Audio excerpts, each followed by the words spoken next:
Hi, welcome. I'm Cecilia. Welcome to this conversation of faith. For more of me, check out my Instagram and also my blog to know more of who I am and what I stand for.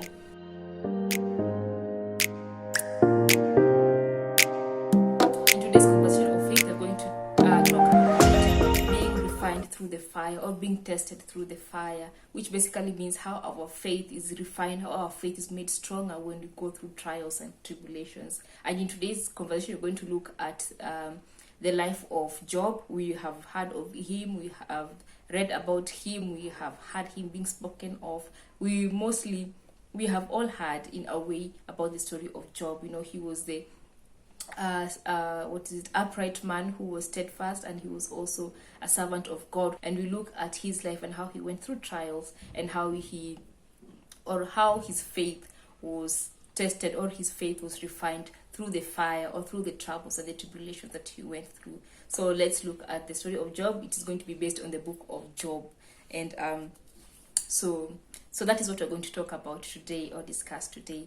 So the Job situation, we know that he had it all. From chapter 1, we see that he had many sheep, many donkeys, many livestock in general. He had many servants. He had a huge parcel of land. We also know that he had 10 children. He had 7 children and 3 girls.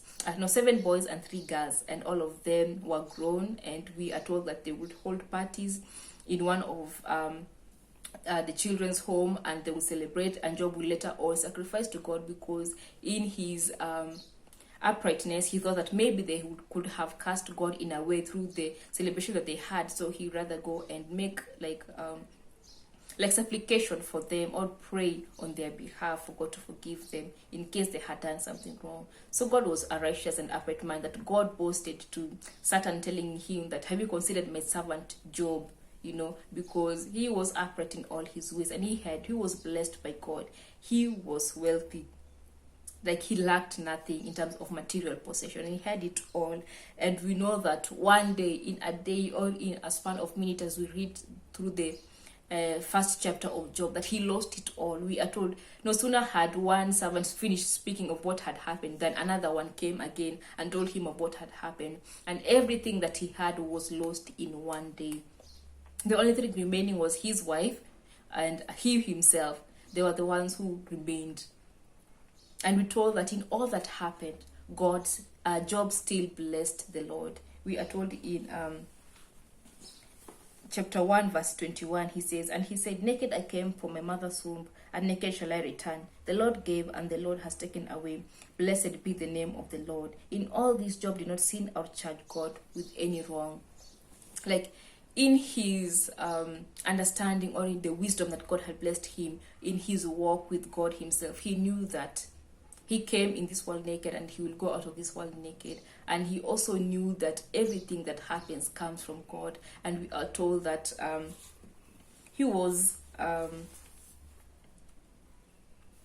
he understood that the Lord gave, and it is the Lord who takes away. And he says, even in that, him giving and also in him taking everything away, blessed is his name. God is still blessed. He is still enthroned He is still enthroned on high. So he still deserves all the blessings and all the honor and all the adoration, because he still remains to be God. No matter what situation we are in, God is still God.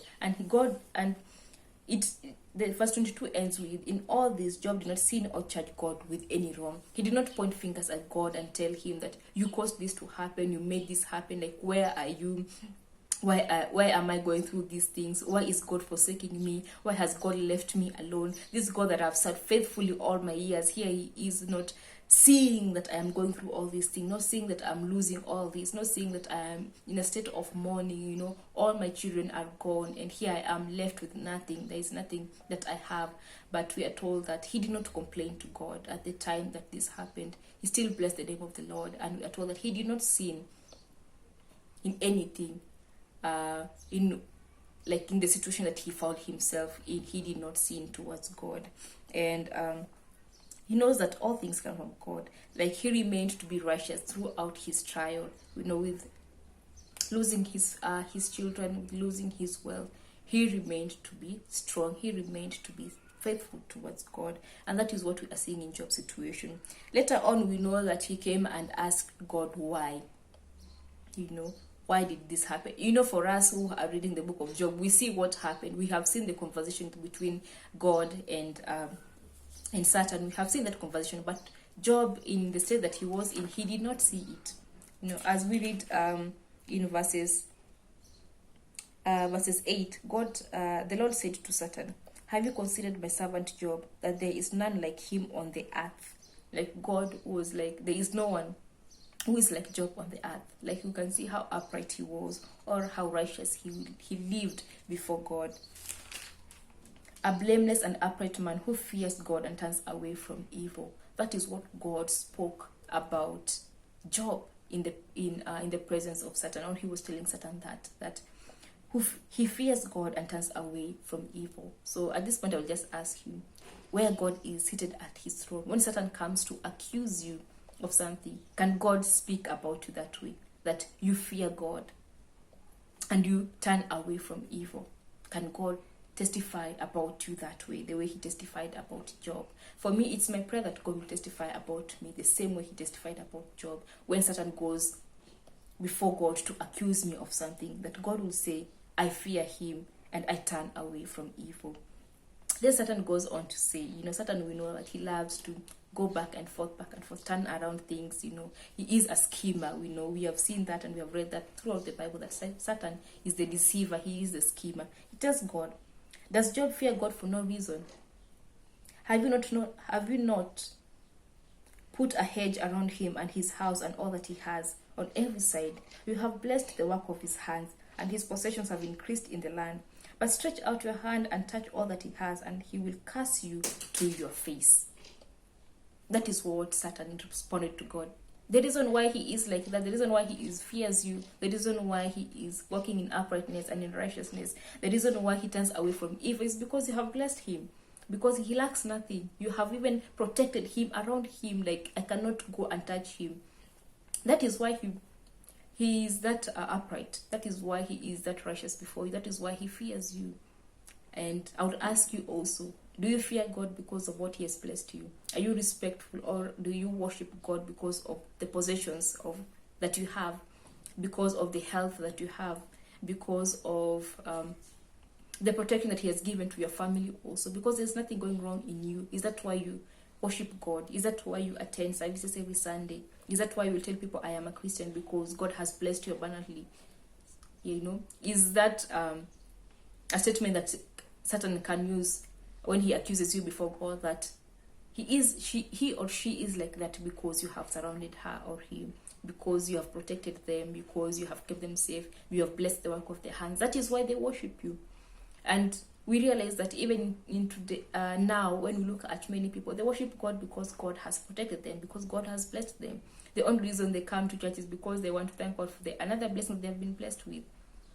So if God allows you to be tormented, or to allows calamities to come upon you, or to come to you and your family, will you still be called the man who fears God? Will you still remain upright, as Job did in verse 22 of chapter 1, that in all this Job did not sin or charge God with wrong?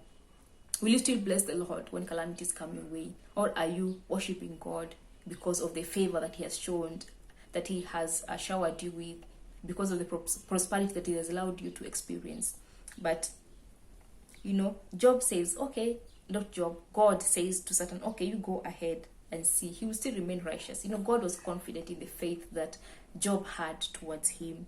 And the Lord said to Satan in verse 12, behold, all that he has is in your hand.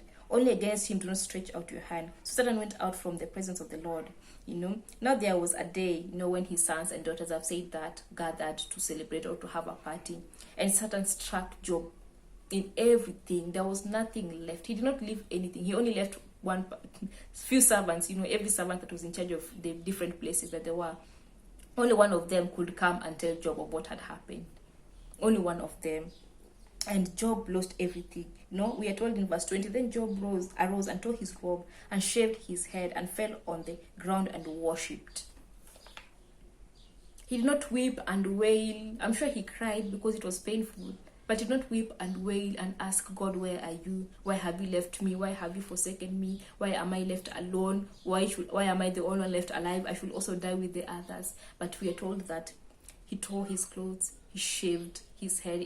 That is a sign of is it remorse or a sign of mourning, that you are shaving your head and you are tearing your clothes so that you are wearing sackcloth. That is how they used to do in the old days. And he fell on the ground and worshipped God.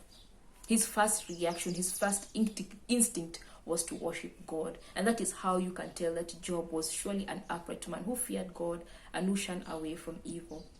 Because his first instinct, when everything happened against him, when everything that we think would go wrong went wrong, his first instinct was to worship God. And it proved Satan to be wrong, that he did not worship God because of the abundance of his possessions, because of the peace that he enjoyed, because of the prosperity that he enjoyed, but he worshipped God because of who God was or who God is in his life. And you're told that he still worshipped God, he still remained faithful. And that is the background that Job did not know. He did not know that his faith was being tested. He did not know that his faith was being put on a trial. He did not know that his faith was being tried to see whether he is worshipping because of his possessions or he's worshipping because of who God is. And that is what was happening. His faith was being tested.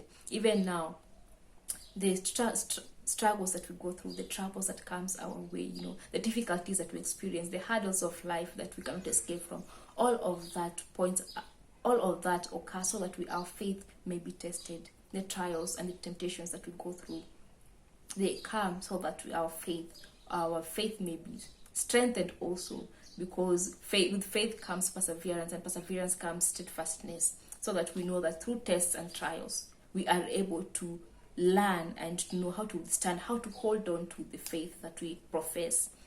Because if your faith is not tested, you will not know what you believe in. But our faith is tested so that we may be sure and have root or take root in the faith that we have. And Job's faith was tested. It was tested so much that I look at him and look at his life and wonder, will I ever be able to respond the way he does? Because my first instinct would be anger, disappointment, discouragement. I'd be like throw my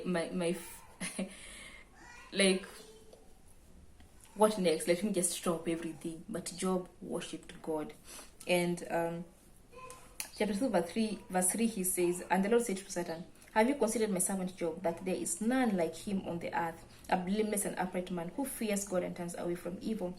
He still holds fast his integrity, although you incited me against him to destroy him without reason. Then Satan answered the Lord and said, skin for skin, all that a man has he will give for his life. But stretch out your hand and touch his bone and flesh, and he will curse you to your face.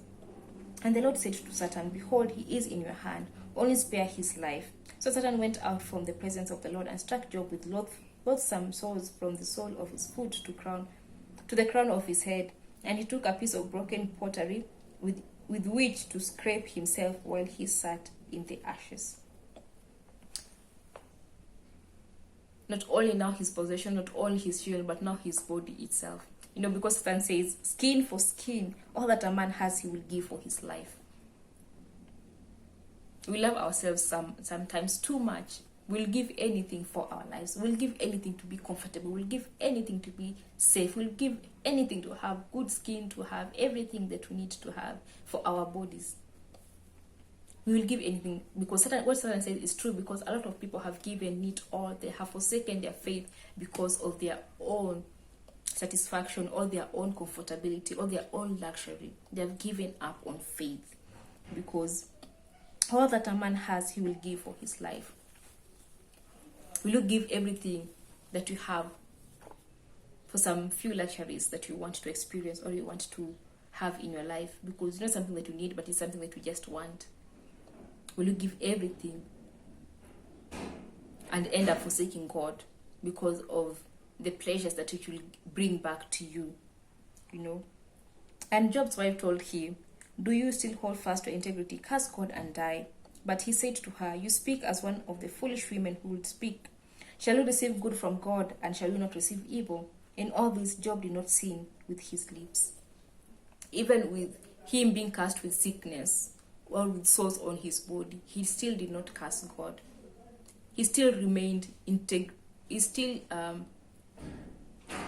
held on to his integrity. He still remained faithful to God. And also he says, shall we receive only good from God and not evil? Because at times we think that the struggles that we go through, or the calamities that happens, or the sickness that happens to us, at times we think that they are from Satan.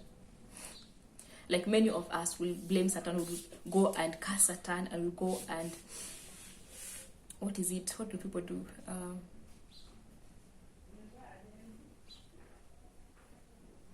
We'll go and blame the devil on everything. But at times, as Job says, the evil that comes along with the good, they all are from one person, that is God. Because also, as we have seen, Satan cannot do anything apart from what God allows him to do.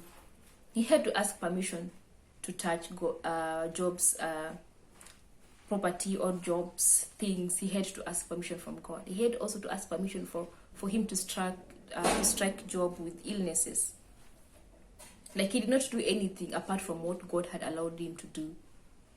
So not everything that happens to us, not everything that happens against us or to our families or to anyone we know is from the devil. We ascribe to the devil much more authority than he actually has. He is not an equal to God. He is subordinate to God. He is a created being as we are. Although he has powers that we do not have, and he has lived longer than we have lived, but he's still under the authority and the mightiness of who God is. He cannot do anything apart from what God has allowed him to do. So he is not as powerful as we think he is. He has to ask for permission. And for us, when we are tested, we might not know what conspired against us in the heavenly places. We do not know what kind of accusation that Satan went to and took before God and says, it is because she is healthy, that's why she is worshiping you. Or it is because her business is going on well, that's why she is worshiping you. And then God allows him to strike that business. God allows him to strike that health that you have, and you get ill, or you start experiencing pain. Your businesses fail. Your family gets into shambles, things like that. And you're like, it is the devil. But it could be that God is testing your faith. Do you actually trust him for who he is, or do you trust him because of what he has given you? Do you trust more the gifts than the giver? Do you love the gifts more than the giver? Because that is how our faith is tested. It is refined through the fire. We have to know what exactly do we believe in by going through the fire that God allows us to go through. There is a reason why Shadrach, Meshach, and Abednego, God did not prevent them from being thrown into the fiery furnace. Like, he allowed them to go into the fire for him to be there with them. Because that is how they showed that they truly trust in God, that even if he doesn't rescue us from this fire, we will still not bow down to your golden image. And Daniel also, he was like, I will still continue on praying to my God, to the God of my fathers, even if there is a law that has been said that no one should pray. I will pray to my God. Whatever happens, happens. And he was thrown into the den of lions. He knew he was going to be thrown into the den of lions when he went ahead and prayed, but he still did that because he knew the God he served. And his faith was tested, because will you be scared of the den of lions more than you are scared of God Almighty? But he went to the den of lions, and that's where he met God. God was with him. In that place, in the fire, God was with the three Jewish boys. In that time when you are facing illness and sickness, and health is just deteriorating one day after the other, the time when everything you are doing is not working out, everything is going into shambles, like there is no deal that you're making that is working out, there's no plan that you're making that is producing any fruit, that at that point God is with you. And at that point you are able to discern or to know for a fact, do I truly love God, or do I love his gifts more? Because when our faith is tested, that is when we know that, do we love God for who he is or for what he gives? And Job showed us in the 2 chapters that we have read, he loved God for who he is, because in all that happened, he still remained to be steadfast. He still remained to hold fast to the faith, to the God that he knows and the God that he believes in. We are told that. And we know that later on, Job asked God why.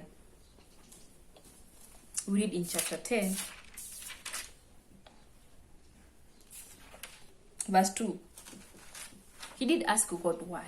So that even us, when we ask God why, because it is in our human nature to understand the why. We just want to know what led to this. Why did this happen? We are curious that way to know why. He says in chapter 10, verse 2, Job, I will say to God, do not condemn me. I will say to God, do not condemn me. Let me know why you contend against me. That was Job's question. He asked, why do you contend against me? God, why is this happening to me? God, why am I in this position right now? I have remained faithful to you. I've remained righteous in my ways, in my actions, in my dealings with people. I have remained faithful and steadfast and righteous before you. No one can count wrong against me. I've not wronged anyone. Why is this happening to me? Job asked why. He asked why. But God did not answer him why. Like, the answer he gave him is not the answer Job wanted to know. Job never knew that it was a deal that was made in the heavenlies. He did not know. He was not aware that it was Satan who accused him. He was not aware that it was Satan who instigated all this that happened to him. He did not know that. That's why he asked why in chapter 10. That's why he needed to know why. And God did not tell him that this is what happened in the heavenly places, because God does not owe us any explanation. He does not owe us any details as to why this is happening to you and why it is happening this time and why they are in a progressive situation. They're coming in a progressive situation, so that one is coming after the other, after the other, after the other, like troubles after trouble after trouble. He does not need to explain to us why. He tells Job in chapter 38.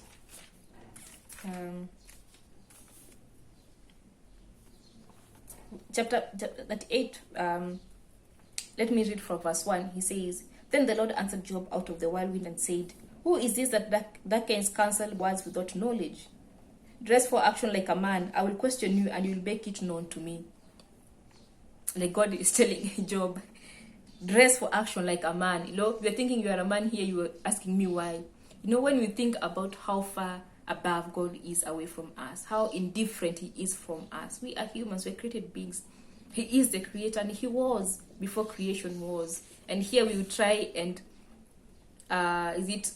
get into an argument with God. Like, who are we before God? Who are we? We are just but dust. To dust we came from, to dust we shall return. We cannot contend against God. So God is telling him, I will question you and will make it known to me. Where were you when I laid the foundation of the earth? Tell me if you have understanding. Now here he's telling Job that I am the sovereign God. I am the one who makes decisions here. In this world, I am the one who makes decisions. I am the Almighty. I am the Holy One. I am the Creator. So I do things as I please. Psalms 115 verse 3 tells us, the Lord is in the heavens. He does all that he pleases. What does that tell you? We are serving a sovereign God. He is sovereign. He is answerable to no one. He is accountable to no one. He is only accountable to himself. No one has ever given him counsel. Psalms will also say that. No one has ever given him counsel that we should ask, why did this happen, or why is this happening like this? We cannot do that to God, or we cannot do that towards God, because he is the creator. He is God, the sovereign Lord. He is answerable to no one. His actions are his own, and he does them as he pleases. Let me read that Psalms 115. Yeah, Psalms 115 verse 3. Our God is in the heavens. He does all that he pleases. Now, he is sovereign like that. We cannot question him. We cannot ask him. We cannot tell him why this. We cannot tell him why that. We cannot tell him this is too unfair, because he is God. Now he asked Job that, and Job just went quiet, because there was no way he would answer God.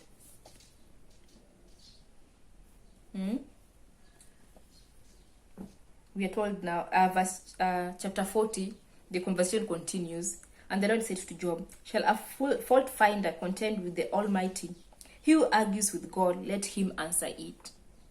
He's telling Job, he who argues with God, let him answer it. Then Job answered the Lord and said, behold, I am of small account. What shall I answer you? I lay my hand on my mouth. I have spoken once, and I will not answer. Twice, but I will proceed no further. That is Job realizing that he is no match for God. He cannot question or ask God why. Because our God is in the heavens. He does all that he pleases. And all that he allows and all that he allows to happen in our lives, he allows it for a reason, for the testing of our faith. Because our faith can only be refined through the fire. We look at James telling the people he wrote to, in James chapter 1, verses 2 and 3. He says, count it all joy, my brothers, when you meet trials of various kinds, for you know that the testing of your faith produces steadfastness.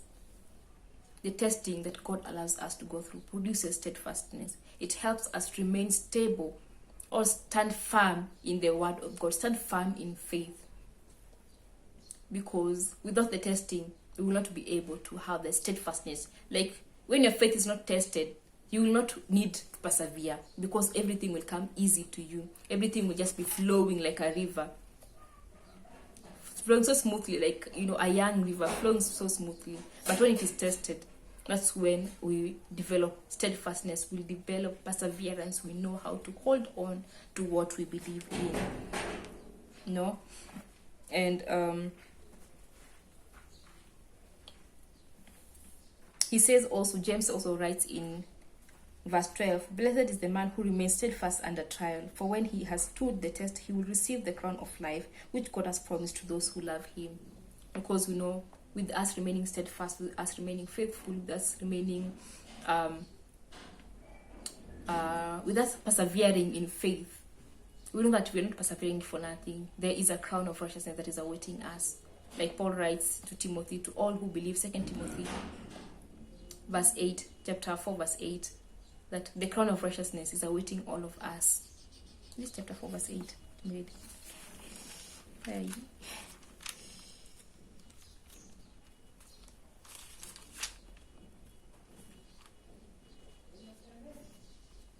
Yeah. To all those who believe, the righteous people, there is awaiting a crown of righteousness. And also, James says that in verse 12, James chapter 1, verse 12, that for when he stood the test, he will receive the crown of life, which God has promised to those who love him. So we know that the testing of our faith, like there is a reward that comes after it. After we stand all the tests and the trials of this world, there is a reward that comes. And that reward is the crown of life that God has promised to give to all those who endure to the end. You look at the book of Hebrews, it's all about endurance and steadfastness, remaining faithful even in the times of trials and tribulations and persecutions that are to come, because after it all, we will be able to enter the rest of God.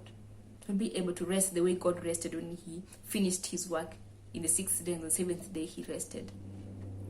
So stand firm and know that the trials and the tests and all the troubles and calamities and frustrations and all of it, the sufferings that comes, all of these are allowed by God to test our faith. We do not know why he allows it. We will never know the conversations that goes on in the heavenly realms, but all we know that they are all allowed to come to us, so that our faith may be tested and our faith may be refined and our faith may learn to take hold of who we actually put our trust in or our faith in. Is it in God, or is it in his things, or in his peace, in what he gives us? So remain steadfast and know that the trials and the tested are here to refine our faith, so that we may be able to withstand it all and know who it is that we have faith in. That is the conversation that we are having today. So if you have anything else to add on to what I've already said, be sure to write it down in the comment section. And I thank you also for joining me and sticking through all these many minutes that I have spoken. And for more of me, check out my Instagram and also my blog, and you know more of who I am and what I stand for. Until next week, when we